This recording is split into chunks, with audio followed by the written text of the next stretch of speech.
Baik, kami dari kelompok 1 akan mereview kembali materi-materi di mana yaitu materi tersebut yaitu jenis-jenis longsoran pada lereng. Nah, pada kesempatan ini kami akan menjelaskan beberapa jenis longsoran berdasarkan struktur, geologi, dan kondisi bidang lemah pada lereng. Di mana pada gambar pertama yaitu menunjukkan longsoran bidang. Longsoran ini terjadi ketika massa batuan atau tanah bergerak menuruni satu bidang gelincir yang relatif datar dan kontinu. Nah, biasanya bidang tersebut berupa perlapisan batuan, rekahan, atau bidang foliasi. Jadi pada gambar tersebut itu terlihat blok-blok batuan besar meluncur sejajar lereng. Longsoran ini umumnya terjadi jika arah kemiringan kemiringan bidang lemah searah dengan kemiringan lereng sehingga material mudah meluncur. 1, 2, 3. Penyebab dan ciri longsoran bidang. Ciri utama longsoran bidang adalah bidang gelincir tunggal, arah gerakan lurus ke bawah, serta material longsor bergerak seperti satu blok besar. Faktor penyebab dan ciri longsoran bidang. Ciri utama longsoran bidang adalah bidang gelincir tunggal, arah gerakan lurus ke bawah, serta material longsor bergerak seperti satu blok besar. Faktor penyebabnya antara lain: 1. Bidang diskontinu yang sejajar ke arah lereng. 2. Pelapukan yang melemahkan kota antar lapisan. 3. Beban tambahan di atas lereng atau penggalian kaki lereng. Pada gambar juga terlihat telah dipasang kon atau kerucut keselamatan sebagai tanda bahwa longsor ini berbahaya bagi pengguna jalan.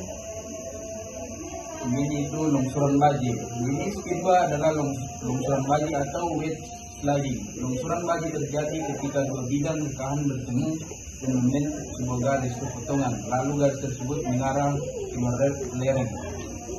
Material batuan akan mengarah mengikuti garis kepotongan tersebut.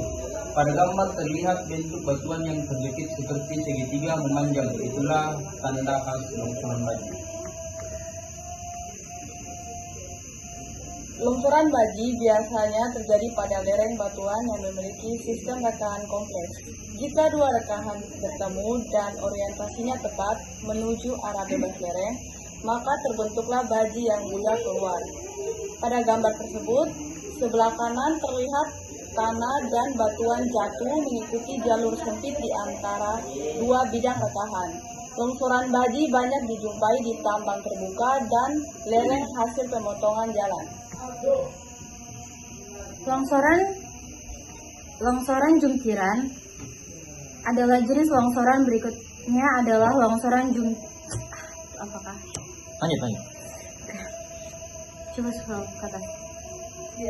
Longsoran jungkiran adalah pergerakan batuan yang berputar ke depan seperti domino akibat gaya berat atau tekanan dari belakang. Pada gambar skema terlihat blok batuan yang miring ke depan dengan sumbu rotasi di bagian bawah. Contoh nyata pada gambar menunjukkan blok-blok batuan yang hampir terjungkir keluar lereng. Kondisi ini biasanya terjadi pada batuan berlapis yang berdiri miring ke arah bebas lereng. Baik, selanjutnya adalah longsoran busur. Longsoran busur umumnya terjadi pada tanah atau batuan yang telah lapuk. Longsoran ini memiliki bidang gelincir berbentuk melengkung atau melingkar. Pada gambar tertulis bahwa longsoran busur sering terjadi pada tanah lunak dan pada batuan yang sudah mengalami pelapukan berat hingga memiliki banyak bidang lemah. Ditunjukkan juga skema bidang gelincir melengkung yang menjadi karakter utama dalam longsoran ini. Lalu ada longsoran yaitu longsoran kombinasi atau kompleks. Nah, pada longsoran kombinasi atau kompleks ini yaitu longsoran yang merupakan gabungan dua mekanisme sekaligus. Misalnya longsor busur di bagian atas dan longsor bidang di bagian bawah. Nah, pada gambar tersebut terlihat perbedaan litologi antara tanah dan batuan yang menyebabkan pola pergerakan ganda. Sedangkan di situ ada dua gambar. Nah, pada gambar kiri itu perbedaan litologi antara tanah dan batuan yang menyebabkan pola pergerakan ganda. Lalu pada gambar kanan terlihat tanah menurun secara rotasional, sementara batuan bagian bawah mengalami runtuhan. Longsor kompleks sering terjadi pada campuran batuan dan tanah.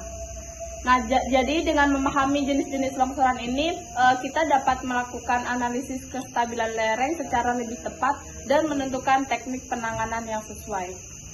Terima kasih.